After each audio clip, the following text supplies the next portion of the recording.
Welcome everyone to today's episode. I'm your host Mohammed Yunus, CEO of vFairs, and I'm excited to dive into conversation that's incredibly relevant to the evolving world of events.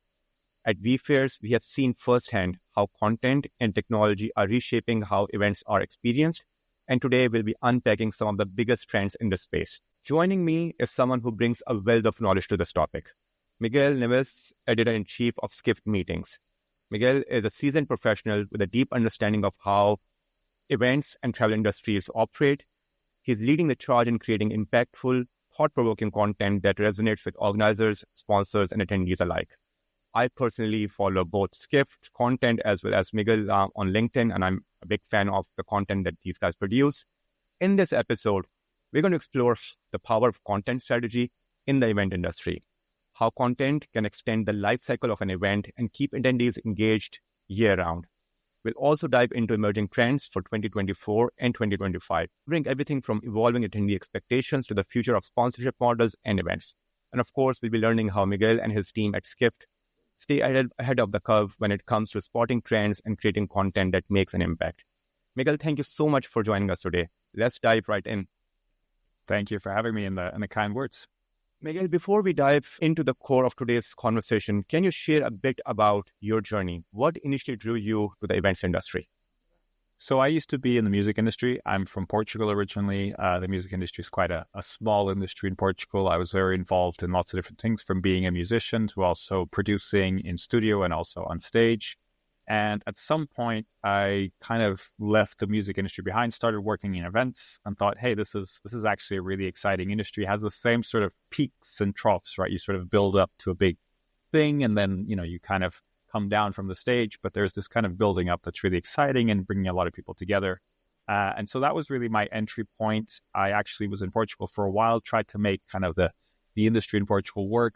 That didn't really work for me. So I ended up in England doing a degree in conference and events management, and then just really kind of got stuck in, got networking, got connected, try to understand as much of how the industry works and how really to be a professional in that industry. I was a planner for a few years, worked for IMEX, the big trade show, for 6 years, then went on my own, did some marketing, did my own marketing company for about 3 years. And for 3.5 years now, I've been the editor-in-chief of Skift Meetings. And what excited you to join Skift Meetings? So again, I can see that you were pretty much everywhere, from music to being on the trade show IMEX floor to work for some of the event tech companies. Why Skift Meetings? Well, Skift Meetings actually, so it was an acquisition. It was called Event MB originally. That was a company that Julius Solaris started in 2008. And I was a friend of Julius's, and I knew him from, when he started really the blog and how that really developed. And then when he sold to Skift, it was a sort of, who's going to take over? He kind of got bought out. And then I came into the kind of play and was one of the suggestions, I guess. And so it was proposed to me very much as being a really important role in the industry and having this voice in the industry. And remember, at this point, we're sort of midway through the pandemic. I started in February 21, so a year after really everything kind of closed down, and then probably the peak of virtual events, which I've been following quite closely. So it was really interesting for me to have this voice, to be asked to be the voice of the industry, to research, to write, to present at virtual events. So it was very exciting, and I'd never really thought of myself as a journalist or really kind of being in the media world. I see myself very much as kind of an industry person, so I really have that experience. And so, there's been challenges, there's been great opportunities, and I think it's been a really interesting journey into the media world and understanding that kind of where the media world and the events world really combine nicely. Miguel, again, I have always been a fan of academic, just purely from education. And again, I've seen very few people who have a degree also in the event. So can you just kind of guide me and the audience? Does that help, like having a degree in this space and then being part of that industry also? Because a lot of event professionals I know, they come from very different background, right? Tech, marketing, media, but I've didn't see many coming from that space. Yeah, it's an interesting question. I think if you're going to have a very specific role in the industry, like particularly for a planner, I don't know if a degree is something that's a prerequisite, but definitely not a prerequisite. I think there's a big argument between people that say it's good and people that say that it doesn't really matter. Yeah. I'm sort of more on the side of it being good. And the reason I say that is I don't think a degree like mine's a postgraduate degree, so a master's degree in the University of Westminster. It kind of made me see the bigger picture, right? So I did a lot of work about destinations and convention bureaus and sort of how you market a destination, how an event impacts a lot of different people. So it really set me up well for this kind of media role, but also I think it set me up well to think strategically about events and look at them as part of a bigger ecosystem and understand a lot of the different moving parts and the different people that it touches. And so I think for that sort of bigger picture thinking, I think it was really useful. It's hard to kind of pick out, yes, this was really important and I use this in my work. Obviously doing research, the methodology, understanding, the research that's out there, understanding the studies. I think that's something I learned during the course, but I don't think there's a direct, it wasn't a practical course that I went, okay, I did this module, now I understand how to plan events and now I know how to do that. There was planning, etc., as part of the course, but I think it was more the bigger picture that I think that benefited me. And I think because of my journey as sort of like part of the industry, but going into different roles, I think I was able to jump very quickly between different roles or better because of that degree. Amazing. Miguel, so again, of course, I come from the event tech industry, but I see that Skip Meetings, you guys focus both on travel and events. How does that unique perspective shape the content you create? And if you can just guide, like where do you see there's an overlap between the two industries, where events and travel just go hand in hand, if at all? Yeah, I think it's a super interesting topic because I think a lot of industry associations and experts, a lot of people really try to differentiate the meetings industry and events industry from the travel industry. They really try to say, hey, we're separate. We do things differently. We're not just kind of heads on beds. It's kind of the usual standard kind of phrase that people use. And so I think it's an interesting conversation. I don't necessarily disagree. Skift is a media company that covers travel. We're about 100 people in total, and we cover all aspects of travel. So hospitality, hotels, hotels really part of that, but airlines, short-term rentals, a lot of different areas. And we also have an advisory department and a recruitment department. So a lot of different areas of travel. And we really see meetings as part of that, not necessarily to say like, hey, we're like a small part of it and it's only, 30% or 20% or whatever it is. It's not really about saying how big or small the industry is. But I think when it comes to the big players, the business of events, the vast majority are involved in that travel side of events, right? It's the venues, it's the destinations, it's the hotels. And so when you look at it from a pure business perspective, then I think most of the big players within meetings and events overlap or are really, would consider themselves to be part of travel first, and then meetings and events to be kind of a component of that. So I don't know if it's worth kind of going into a debate around that. I think there's definitely different components to it. I think, especially when you're organizing things like an academic conference or an association conference, there's a lot of different motivations and there's a lot of different kind of components that are very different to pure travel. But I think when we think about gathering people, particularly international, then I think it's healthy and good to be thought of as part, or to think of the industry as part of the travel industry. So I don't really have an issue with that. I know some people disagree. Happy to have the debate, but I do think it's healthy to think about how the business works. AI is a big topic everywhere. And again, I think for a very beginner user of AI, the thing where we all felt that AI can help each one of us is the content piece. Now, you're editor-in-chief at Skip Meetings. And again, you cover both events and travel, whether you want to call it just tell me, what are some of the under-the-radar trends that you think will shape up how we plan and run events, as well as the content piece around it? We are seeing that the content is becoming the key. Both content and networking are becoming the key important factors of any event. So just what's your projection of how this industry is going to be just changed in the years to come because of AI? We could do a couple of hours on this, I'm sure. I'm sure you have some thoughts as well. It's interesting. AI has definitely been the biggest kind of technology revolution over the last almost 2 years now, since ChatGPT kind of hit the market, became available for free, and everybody started playing with it. And then you have the image generators, Midjourney, you have the video generators, and a lot of other, really interesting technology. I think you're right in saying that the big thing that it has impacted for now, at least when it comes to events, is content in the sense of the marketing side. I think creating emails, websites, creating session descriptions, that's kind of thing is relatively easy. And I think a good use of generative AI. I think as long as you're checking your outputs, as long as you don't just kind of take whatever ChatGPT gives you and throw it in, then I think it's a useful tool, right? To summarize, I think you can say, you can be an expert in the topic, but not necessarily a great presenter in English. And ChatGPT can give you, hey, take these 3 bullet points and create a session description about this that kind of helps me get that idea across. And I think when used well, it can be really useful. I think there is a little bit of a backlash already. I think people do kind of see, ChatGPT or generative AI kind of created content and session descriptions. Like I recently came across a session description that was very obviously created by ChatGPT. And there are these like telltale signs, in the ever-changing world of X. That's sort of like a phrase that ChatGPT uses a lot. And so when you see that, you kind of go, I wish somebody had edited this. Like, it isn't great to just have just pure kind of content like that. So I think there's a little bit of a backlash, at least from kind of media professionals. You kind of spot it and you go, oh, that's not great. But I think where I'm most excited is really when it comes to personalization. We've been talking about personalization when it comes to event tech for a long time, and I don't see it happening yet. And I think AI might be what takes us there.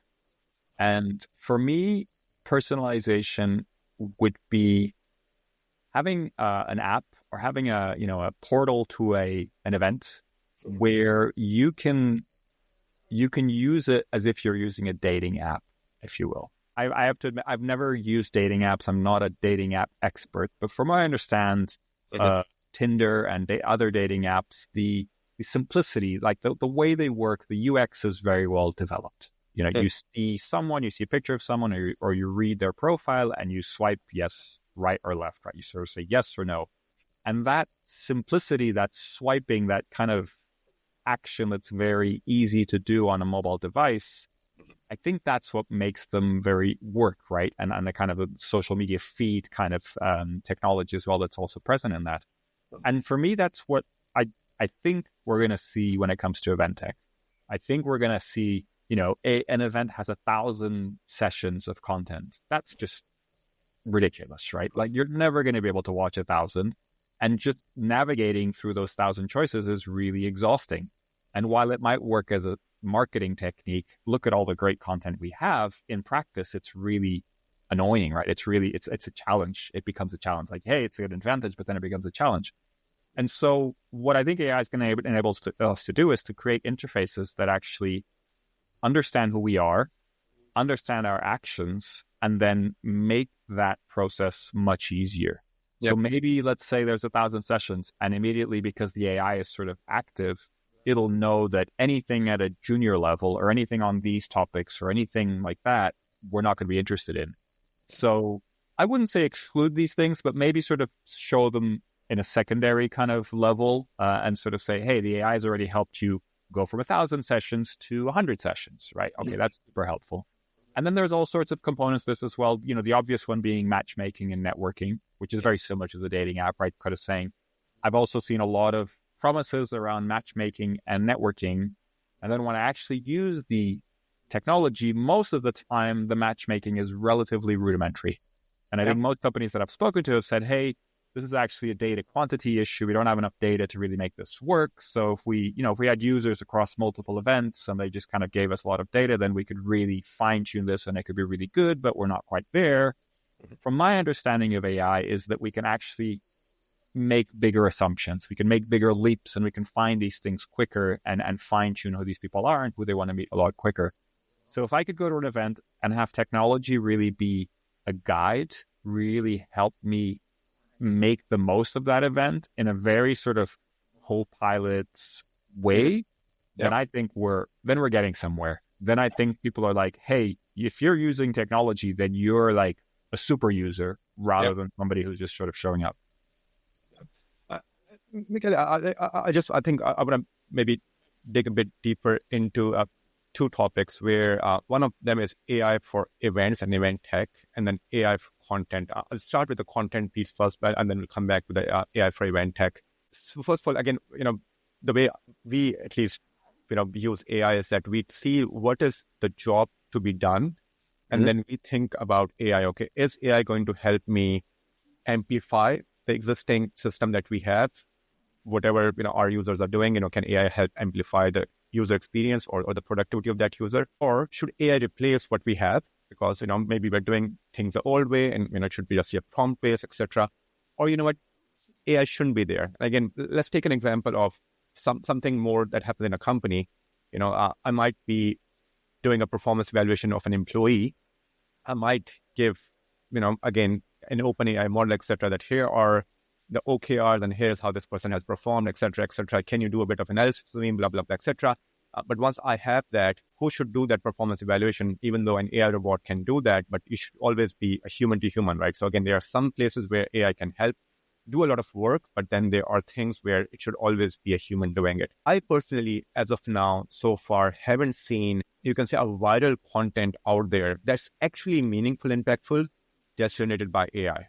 Actually, more and more AI has been there, and more the content has been generated by AI, and we all do it at a certain point within our roles. The more the genuine content stands out now. Again, people like you and your post and Julius, etc. Now you can see that it's actual knowledge that's being shared with the audience out there. So just first question to you, because I know you produce a lot of content, etc. Have you seen AI producing content that has been useful for your audience? And if yes, maybe guide us on how to make use of AI for something like that. And then in a perfect world, if at all possible, because I know it's a really broad question, when you're producing content, let's say, if you can walk us through that journey where AI can be used and where AI should never be used in your role as editor-in-chief, or as you look into your team members, where do you tell your team members that when doing this, use AI to enhance your productivity or maybe to replace what you were doing manually, but in this part, never use AI. So if you can, I hope my question is a bit clear.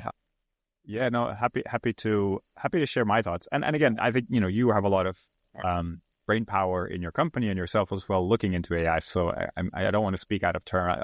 I'll share my experience and my kind of view on it, right? I agree. I haven't seen any great content come out of AI. And so I think that's definitely where we are at the moment. And I think if I answer the second question, we'll probably answer the first one anyway. But so what I like to use AI for is for summarizing, for giving me different ideas. And so I have experimented quite a bit with, for example, let's say you record this podcast, right? And you want to turn this podcast into an article.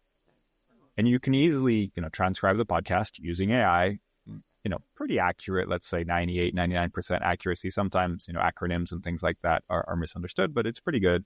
And then you feed that into AI and say, hey, this is an interview with Miguel from Skiff Meetings, and let's create an article about this.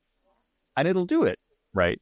But it'll be pretty bland, right? It'll be sort of like, oh, Miguel talked about AI, and he did this thing, and he did that. And it's usually kind of like, no, it's not. It's usually accurate, and it depends a little bit. If you make the question too broad, or if you keep the stuff too simple, then sometimes AI hallucinates, and then you get like stuff ends up in there. You're like, he didn't actually say that. That's weird. So you have to always double check that. But even if that's accurate, you get a pretty bland kind of piece of content. Now, the way I've been working with AI, and I encourage my team to work with AI, is to kind of break down the process and then figure out which bits AI can really help you with. So if I think about it, using this example, hey, I'm going to write an article about this podcast recording, but I don't want to just summarize it. I want to kind of figure out what was really interesting. What did Miguel say that was really interesting? And so the kind of things I'll use AI to do is like, hey, take this, an hour recording or whatever it is, and summarize this into bullet points. And then it'll give me, 10, 15 bullet points of what we talked about. Okay, cool. And then I'll look into that like, okay, so what is it from these bullet points that I think is interesting? And I think this is where it gets kind of interesting, because AI doesn't know what's interesting, right? AI just summarizes everything and thinks everything is interesting, right? And you go, hey, so if you kind of then tell AI, hey, this, bullet point number 7 and bullet point number 9, tell me a little bit more, like expand on that. And then it'll kind of expand on it and say, like kind of build it then. It's like, okay, that's interesting. I think these are the most interesting parts of this conversation. So based on these 2 bullet points that I identified, give me an idea for sort of an angle to the story or like a title. And then AI will give you, you can ask it for 10 ideas, and you can keep doing this until you find something that's interesting. And you won't always get great results. But this idea of sort of using AI as almost like an assistant or sort of somebody to throw ideas back and forth with is really interesting, because every once in a while, like I'll ask it for 10 headlines or 10 ideas for an article based on an interview or something like that. And most of them will be terrible or will be really obvious. But then there's like 1 or 2 that I'm like, that's interesting. Actually, yeah, that is an interesting quote, right? And so what I think is super interesting is this sort of back and forth. So as far as I've used AI for content, my best advice is to treat it like a virtual assistant. Treat it like you would treat a trainee. And the advantage is this trainee or this person that's helping you out is very fast. It'll give you results almost instantly. The challenge is it's a very confident trainee, but it's not always right, or it doesn't always have great answers. So it's as if you have this like junior assistant that's helping you out. They can be great at summarizing stuff. When it's just about, taking a big paragraph, make it into 1 sentence, great. They can do that pretty well. Now, don't rely on it to tell you what's good and what's bad, to tell you what's exciting and what's not exciting, to tell you what's a trend and what's not a trend, because it'll think everything's a trend. And so as long as you kind of keep those important pieces of decision-making up to you and use the AI for the bits that aren't as important, that's really the summarizing, the condensing, the shooting different ideas, because it's almost like the AI is never going to be upset if you say that's a terrible idea, right? The AI is not going to mind that. But if you're talking with a person, sometimes that's a hard conversation to have. But the AI will just keep giving you ideas, and maybe it won't give you anything decent, but maybe there's something in there where you'll go, that's really interesting. You can ask it then to kind of double down or to research that more. I would always be a little bit careful about asking it something that's too broad. So I tend to do, when I work with AI, I tend to sort of feed it a transcript or give it some information and say, hey, only use this information. Don't go on the internet. Don't do anything else. Just focus on what I've given you right now. What can you say about this? And if you keep it like that, I've been quite impressed with the results. And that is now part of my daily kind of way of producing content, is to use AI as I don't want to say low-level assistant, but that's kind of the thinking, right? It's like this idea of like, let's not give it these important tasks. And hopefully it frees you up to then do the important tasks, right? To make those decisions and keep that process going in the most succinct and kind of most efficient way possible. Interesting. Just one question, like someone who's starting their career in journalism and writing content, etc. Do you think like having this assistant from day one, is it going to enhance their creativity or just limit their creativity? Because, every time you need some help, you can just go and ask this assistant now for help. And I just wonder, like even for my own kids sometimes, that, should I be encouraging them to use ChatGPT just because it's someone that can help you right away? And, it can be trained in a way where it asks you a question rather than give you answer. But just on the other side, specifically when it comes to this journalism and content creation piece, someone who's just starting it, I know that a lot of you guys have careers in this one. And again, you can see when and why, to use something like this. But how do you see like the future of people who are going to write content, who are just starting their career now, having something this on the side? Will it help them in the future, or will it just diminish their creativity just because here it is? I think it'll always be a positive. I really do. For me, I kind of see it as, when you're doing, if you're anywhere near my age and you're doing maths at school, at some point, pocket calculators became a thing. And then, should they be allowed in class? And I think it's the same kind of question. Should we use AI? And my thought is the answer is always yes. And now, if you're asking me, are my journalistic skills better or worse because I've been using AI? I think the answer is probably worse, because then I'm relying on it. It is a clutch, right? So it's the same thing as if you're asking me, is my, hand calculation of math better or worse since I've used the calculator? It's definitely worse, but that's not what we're looking for, right? So for me, it's like, you have to use AI for what it's really designed to do, and you have to use it carefully. I think if you're going to create really low-level quantity, then AI is going to do it for you, and you probably won't have a job if that's what, whoever that content is being created for is looking for. But then when you're then talking about a content strategy, talking about creative output, AI is definitely going to help. At least it's going to definitely help the efficiency of it. It's going to help and another thing you can use AI for is to ask it to criticize your work.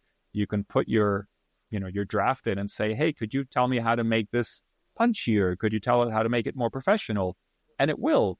And again, we don't have to take everything it says and accept everything, but a lot of times it's, we have to remember that it's read or it's ingested, millions of pieces of content. And as long as that content is of a, agreeable level, can't guarantee that it is, but there's a sort of, base standard, then it'll probably be able to say, look, this is something you should look at, or this argument wasn't well done, this, things like that. And you can ask it very specific things, right? Because it knows what an academic piece of writing is supposed to be compared to a business journalism, let's say. They're different things. Some of the principles apply to both, but there's different kind of things that are expected in different types of writing. So as much as it pains me in some ways to say this, I think that it's always better with AI, provided there's an understanding. And, it's a little bit like thinking, should school kids use Google, or should they be, researching in books or whatever? Like, I think we're a little bit past that argument now, but it's kind of the same argument, right? It's like, you should definitely use Google, but you should also understand how Google works. And I think it's the same thing here. You should understand how AI works. Now, I'm not an AI genius by any means, but I've done a little bit of research. I understand the concept of it kind of having access to a huge amount of content and then essentially synthesizing outputs that are similar to what it's ingested. Yep. And so, I think when it comes to creative writing, that's a pretty good use of AI because it has ingested a huge amount of writing, so it knows what to expect.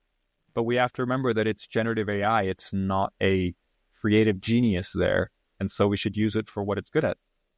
I know that you guys run a lot of virtual events, a lot of in-person events, and we discussed that your role might be more on the content creation piece. But wherever possible, I just want to come to the event tech piece and see, are there places where AI, even as an attendee experience, can help attendee experience be better in the future? And then wherever possible, wherever you have been part of that thing, as an event organizer running an event or setting up an event where AI can help. So for example, some of the things that you mentioned, the easy one is as an attendee or even as an event organizer, if AI is there for networking or matchmaking, that's a no-brainer.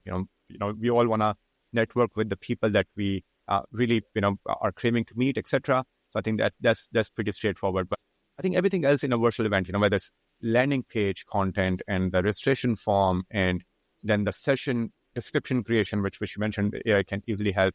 And if there are thousands of sessions, just consuming those session descriptions and which are the top 3, 5, 7 I should attend as an event marketer or event professional, etc.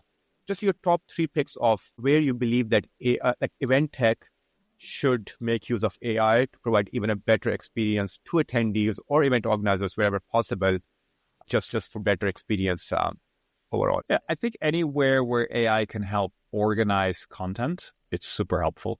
I talked earlier about this idea of personalization. I think that's kind of almost an extreme version, or what we'd like to see in the future. But from a simple perspective, if you take sessions and then you're able to, for example, write blog posts or short descriptions about certain tracks, for example, and then pick out sessions and sort of make that into an interesting narrative, that's something that AI can do pretty easily, right? It can look through session descriptions, kind of connect the dots, and make a storyline for somebody who's at a certain level, interested in a certain topic. I think that's a great use, right? Particularly if organizers can look into the data. And again, probably a second use of AI here is looking at data and finding common patterns, right? Which is something that, yes, you could put things into a spreadsheet, filter, look at different views, pivot tables, etc., and you can go there. But a lot of times AI can do that much faster, right? And you can identify, hey, it looks like we have a lot of, men aged between 25 and 35 that are based on the East Coast that seem to be interested in the sort of, the finance side of our topic or whatever it is. Hey, maybe we should write some content aimed at people that fit this profile, right? And this is the kind of stuff that I think good organizers have been doing for years. It takes a lot of work. Yep. And now with AI, you can do that. I wouldn't say instantly, and you're not going to have a perfect article, with a magic prompt. It's not going to be like, boom, done. But you can get there very efficiently.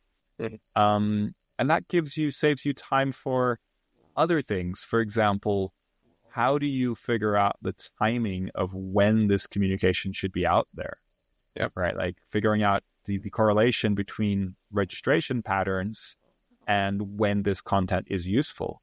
Yep. This is the kind of stuff that you want to look through landing page and website records and figure out, hey, when are people actually jumping on our website? Annoyingly, it's probably at the last minute. It's like I'm getting on a flight and I need to know what's happening next week. Hey, be it, right? So then make sure that content's ready to go, or it's easy to find on the app or whatever it is, and then you kind of put it in there. So yep. I think that navigating through tons of content, summarizing it, making it useful, looking through data is super powerful, and that's a really kind of very interesting use of AI. And I think also, kind of following up on that data thing, also the post-event side of things. Yeah. The surveys, even things about, how to ask better survey questions. That's something that AI can help with. Just figuring out what's a good survey question. And I think it's always best to not think about what's a good survey question, but what are you actually trying to find? Yeah. What is it that you want to know as an organizer? And then I don't know if AI will give you the perfect answer, but it'll definitely give you suggestions on what is a good type of question to ask. And then analyzing that data. If you can analyze that data quickly, you can make quick decisions about next year's event, or maybe the next event. If there's one coming up in a couple of months or whatever it is, hey, looks like people really like this, but they didn't really like that. Let's make some changes to the content to adjust to that. Again, AI is going to enable you to move much faster.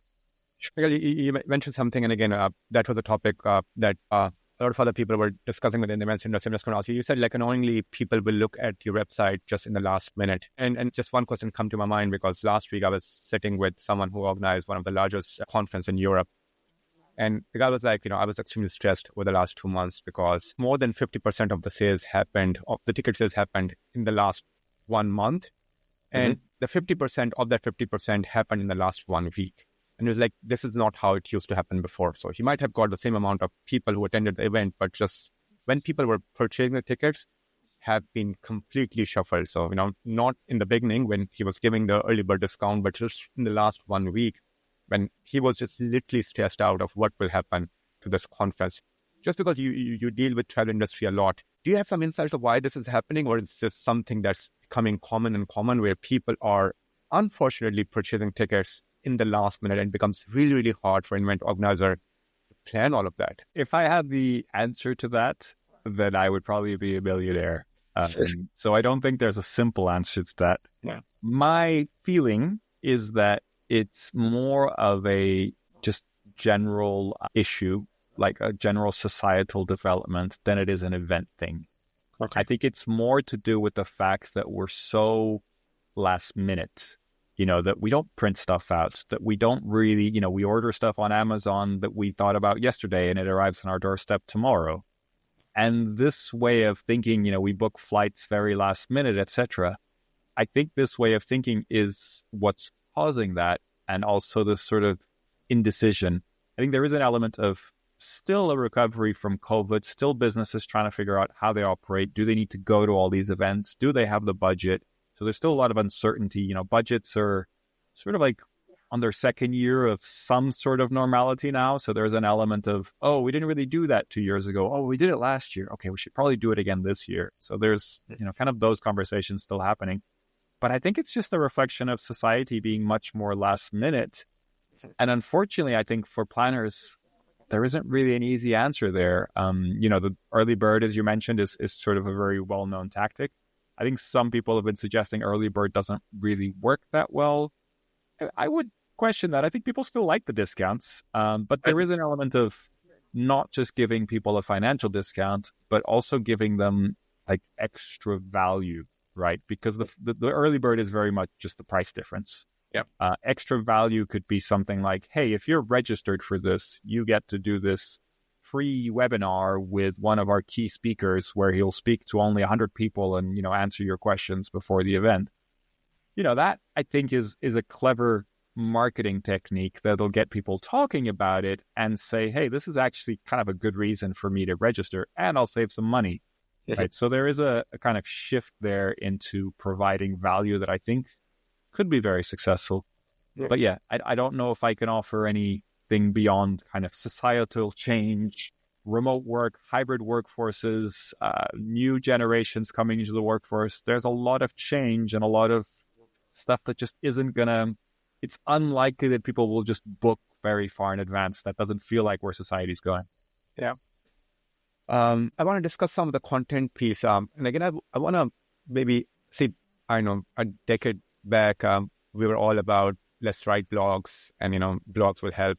Of course, people were reading blogs and, that was helpful content, for the reader. And then even from an SEO perspective, it was really, really good. Then came this wave of podcast and then, social media, etc.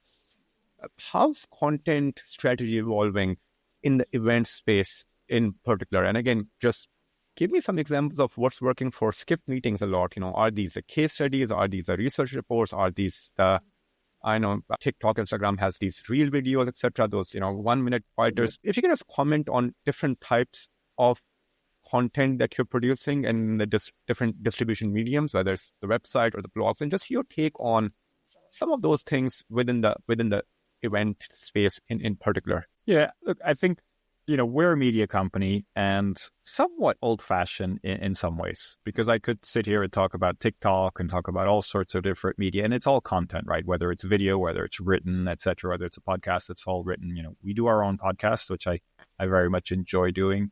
We've actually recently shifted our podcast. We were doing a very personality-focused podcast, and we've shifted towards a headline-focused podcast. So it's about finding a topic that's really interesting to talk about and then finding someone who we can discuss that topic with. And that has its challenges because it's quite last minute. You have to sort of go and jump and find somebody interesting. But also it keeps it very fresh, right? Rather than sort of relying on, this person is really interesting. I'm sure it'll be a good conversation. Different strategy. I wouldn't say it works better or worse, but it's kind of more aligned with what we do. We're a news company at the end of the day, so we want to kind of have headlines and focus on that side of things. So in that ways, we're quite old fashioned, or we're quite kind of stuck on our written media as being the main thing. I think one area that we're definitely looking into differentiating ourselves is really writing about topics that other media or other publications in the space don't want to write about. We've been tackling things like DEI and whether you should boycott destinations or not. We were talking about ageism and how a lot of planners are, older and then get rejected from jobs and promotions and things like that because of their age. And if, that's an issue, if that's just an age thing, right? If they can do the job, then this doesn't make sense. And so our focus is more on the kind of like topics that matter, right? Because I think playing a numbers game, especially when it comes to meetings and events, and we're talking about the business events industry, it's a small industry, right? There aren't millions and millions of people working in business events, particularly ones that would actually want to read about it. Yeah. And so we always have to think about it on a relatively small scale. And so it's more important for us that the right readers are on our website than a huge number of readers are on our website.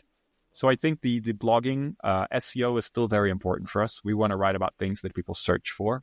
But I think that applies to any news media, right? Unless you're, the New York Times or the Washington Post, there's very few media outlets that people will actively visit to see what's in the news.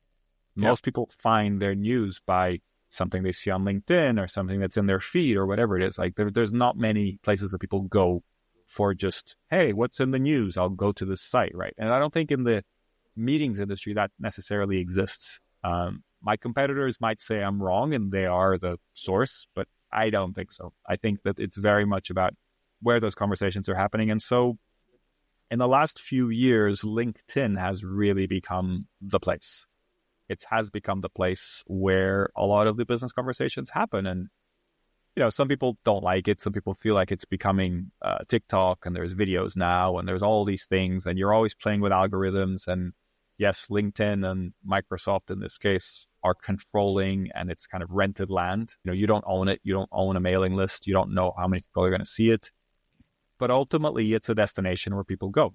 It's one of these destinations. It's not the New York Times, but it's a site that people go to, probably because they have some sort of notification or somebody pinged them, but they go to there a lot. And so if you can be present on that site, have a voice, say something that's interesting. It's not going to be millions, but every once in a while, there's one of my posts that has, a few thousand or tens of thousands of views. And you're like, hey, this struck a chord. There's something here, right? And so that's kind of what we're looking for. We're looking for writing the stories that matter, having a voice. And, it is a challenging line we try to walk, because as journalists, as media, we're not really supposed to have an opinion, right? We're not supposed to choose sides. And so we want to make sure that we talk about those topics that others won't talk about, but we want to offer a balanced view, right? And so we want to make sure that whatever we do is not just starting an argument or is not just like a nasty statement. Like, that's not something that we can do, and the reason is we want to keep our neutral perspective. We want to be journalists. We want to kind of say, hey, we thought this was interesting. We looked into it, and this is what we found, and this is what these people told us. And hopefully we're showcasing the thoughts of people that are reliable and interesting, right? And then we're making a case for, hey, this might be something worth looking into or not. So that's sort of where we are. And in some ways, that's not new. That's sort of the basis of good journalism for hundreds of years. Yeah.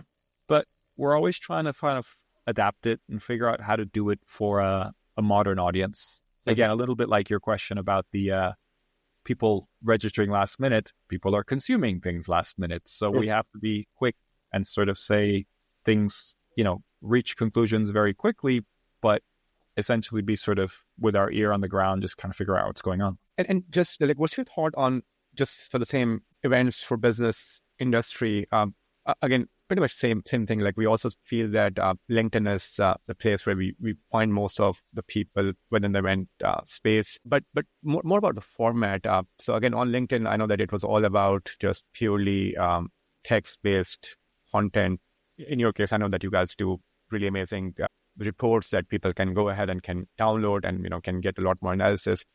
But just because people are last minute, people are consuming content last minute, is it that people are also now looking for, a 2-minute summary in the form of a video or the text post, or are people still reading or actually giving value to really these, a lot of hard work goes into producing a case study or a research report, etc. But do you have a certain strategy in general that you feel works better than the other when it comes to the type of content that you're going to produce, and share in this medium? Yeah, it's a great question. And, we're asking that all the time. And ultimately, quickly one, because I say that sometimes I share something, and for example, I will get 100 likes and great, but then I see like, okay, how many times the report itself was downloaded and read? The number of likes that I'm getting here is very different than the actual number of people who have actually downloaded or read the report. And that's the only reason I'm asking. Makes sense. So again, we struggle with that all the time, and we're always asking that question and trying to figure out. I think it comes down to a very simple principle, which is that sort of above the fold, below the fold, which comes from, newspapers. Is it above the fold on the top part of the page or the bottom part of the page? And it comes down to kind of headlines, right? We get hundreds of research reports to read through. And that's one of my favorite things to write about is research, right? If it's good research, great. But ultimately, when we read these research reports, we get press releases that say, hey, this is the research report that this did, et cetera, et cetera. As long as the research is interesting, what I'm actually looking for in the middle of all that is the headline. What's the story? What is this data actually telling? Mm-hmm. And when we get that right, people read, right? People will dig into it.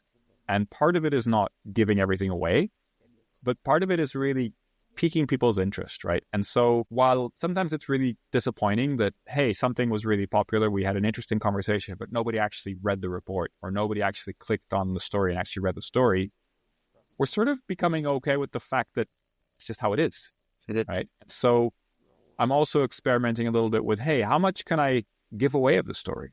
Maybe sometimes I should just put the story on LinkedIn or do a summarized version. Like on our newsletter, for example, now we have a twice weekly newsletter, we pick one of our stories, and then we offer a relatively complete version of the story in the newsletter. It's usually, 3 or 4 small paragraphs long. And the idea with that was we realized that a lot of people will read headlines or read our newsletter, but not actually click through. And then we're like, oh, they're never actually reading the story.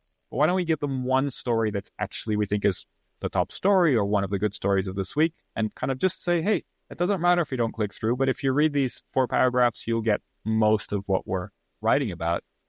And part of that whole process is just being okay with that, is sort of acknowledging that even if people don't read the report that you spent days working on, if they understand that who you are, there was a report that was created, and they attribute a level of quality to that report that's good, then I think you need to take that as a win, right? It's like, that's also good. It's not as good as somebody reading the whole report and kind of spending hours on it. But if the message is right, if you got the tone right, if people get that message, in terms of brand building, in terms of being recognized as quality reporting, whatever it is, it's almost as good. And I think for me, it's like almost like chalking those up, like those little victories. If you do enough of those, you get a reputation, etc., and you earn that. And yeah, it's not as good, but I think that's just, again, how the world works. And I think we can sit here and criticize people all day, but then if we look at our own actions, how many times do you download a report that somebody else creates? If it's a competitor or something like that, you'll probably download it to see what they're doing, but that's sort of like competitive analysis. You do that, right? But if it's just like something in your interest, it's very rare that you actually do that. So, there's a deluge of content. There's a lot of content out there. So standing out is hard. And we always have to explore new ways of doing that. And we only have 24 hours in a day. So again, and we're all fighting for that attention from these audiences. So I know that you run both virtual events and in-person events. And again, I know this was a question more I used to ask that a lot in 2022, but I think it's more relevant now than it was back then.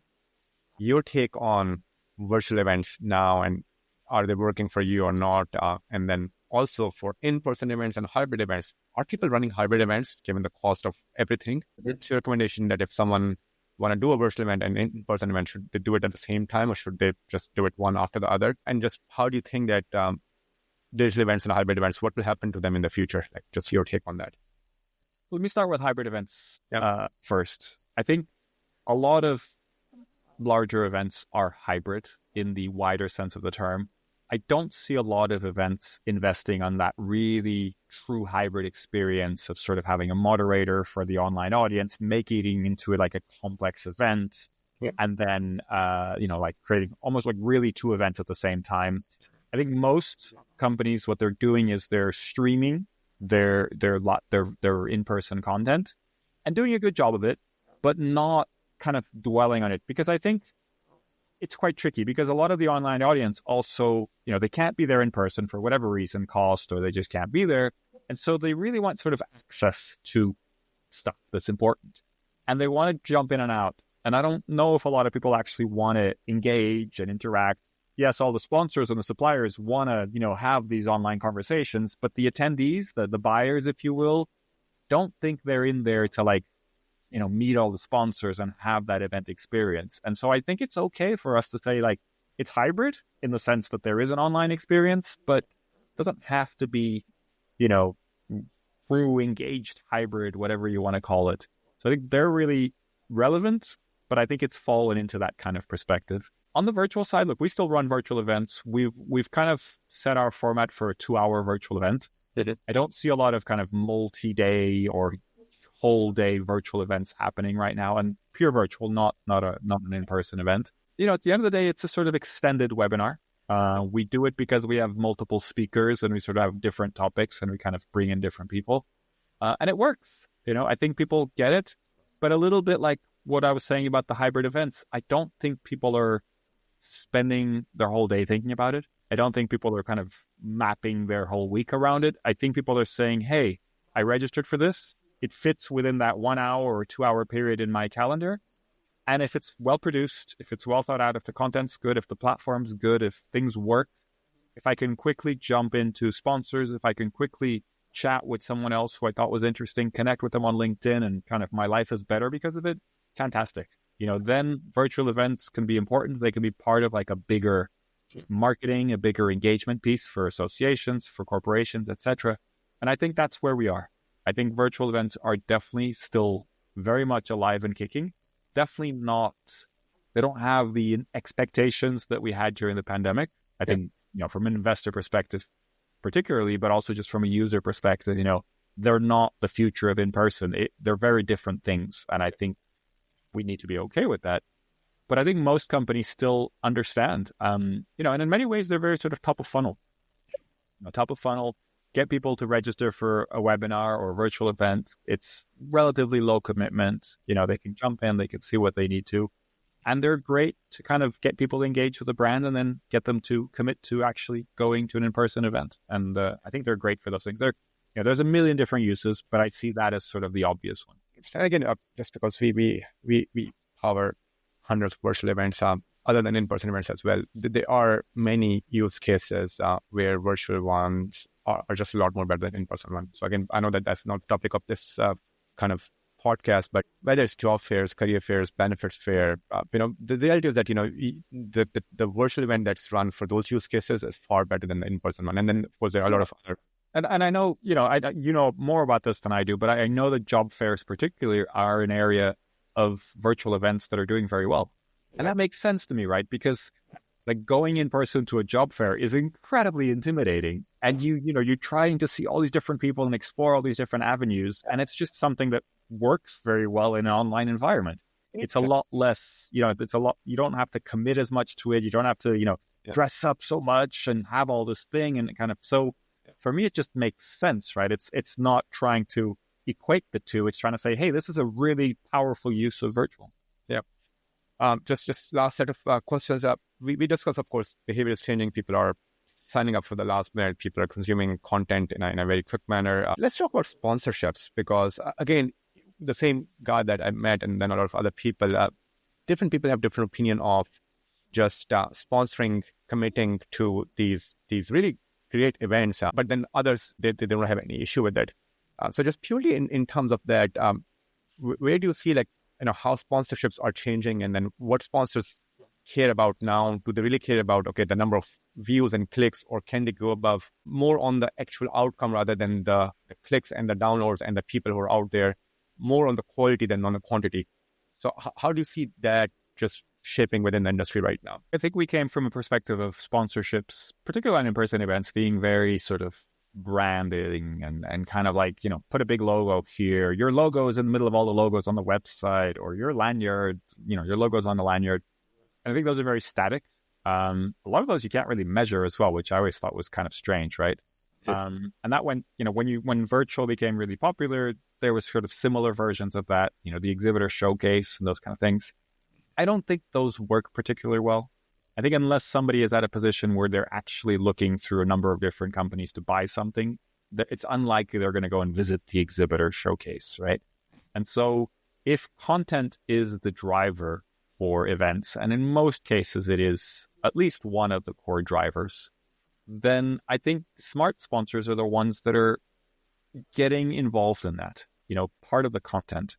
And there's multiple ways of doing that. One, we do that a lot with our events. We have branded content opportunities. So if you go to one of our virtual events or in-person events, you can be on stage, right?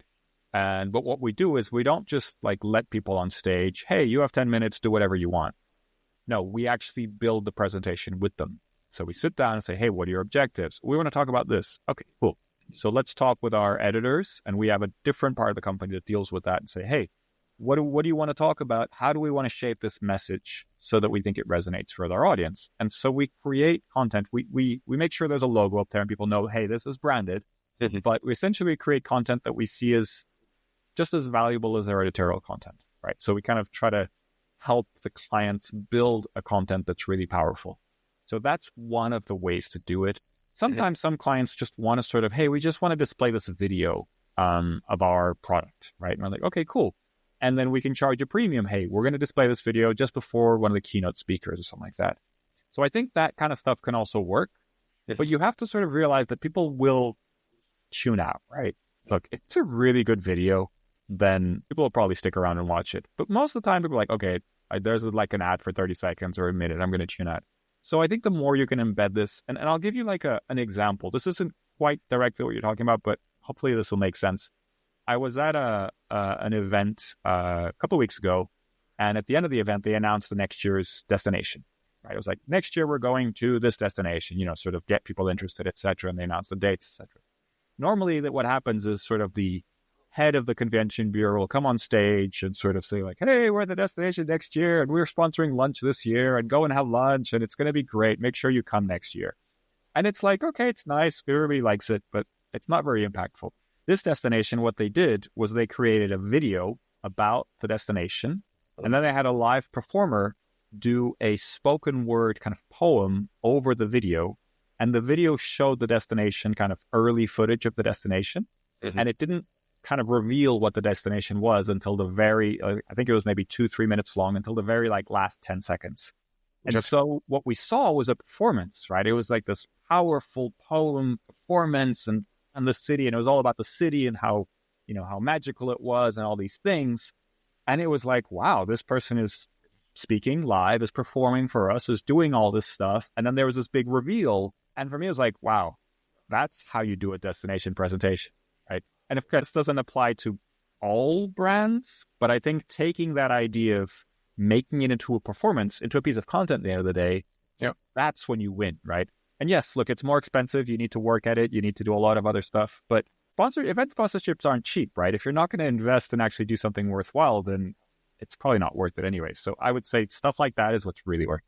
100%. Again, I'm part of a chapter and they were taking us for a retreat. And they also, again, pretty much every year they kind of announce where they will take us for the retreat next year. In this case, they also executed the same thing where they actually, when they announced it, there was local food from that country. There was music playing of that country. There were dancers and music that was representing that particular country.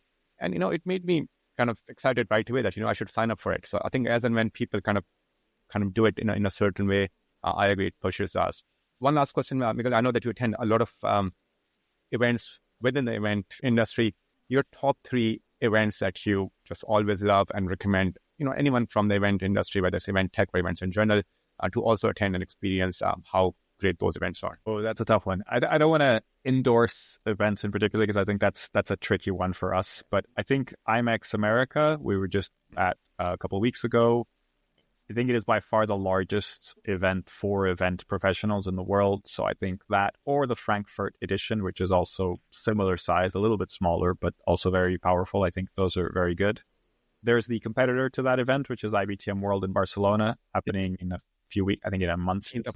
I think if you're going to kind of have some sort of sense of what the business is all about and see a lot of the big players under one roof, any of those 3 events are great. I think those are definitely ones on my list. And I'll probably just highlight Event Tech Live. They do, they're a competitor of ours, so I'm highlighting competitor, but I think that they've been doing an event tech focused event for, I think, 11 or 12 years now. The London event has been going. I've been to many editions. And they also do their Las Vegas edition, which is a relatively new version of the event. Just because it's, to my mind, maybe others, but as far as I know, on event tech specifically, it's the only real event that's focused on that. And it's a relatively small event, but if you're looking to learn about different event technology, different companies, different products like vFairs, I'm sure, then it's a place to go and, spend some time. There's a lot of education as well around technology, so definitely worth checking out. Thank you so much, Miguel. Thank you so much for your time. You have been really generous. Again, just for the readers, if they want to follow you, where should they go and find you and, learn a bit more about you and your company? Sure. So skiffmeetings.com. Please do come and read the news. There's a newsletter, like I said, out twice weekly, Tuesdays and Thursdays. We send out a newsletter with all the latest, the best content from us. So do sign up for that. And just reach out on LinkedIn, follow or connect with me on LinkedIn, and let's have a conversation. Let's talk about what you're hearing, what you're interested in, and if you have questions, then I'm always open to having a conversation through LinkedIn. It's probably the best place to find me. Thank you so much, Miguel, for giving us your time. And again, catch up later. Thank you. Always a pleasure.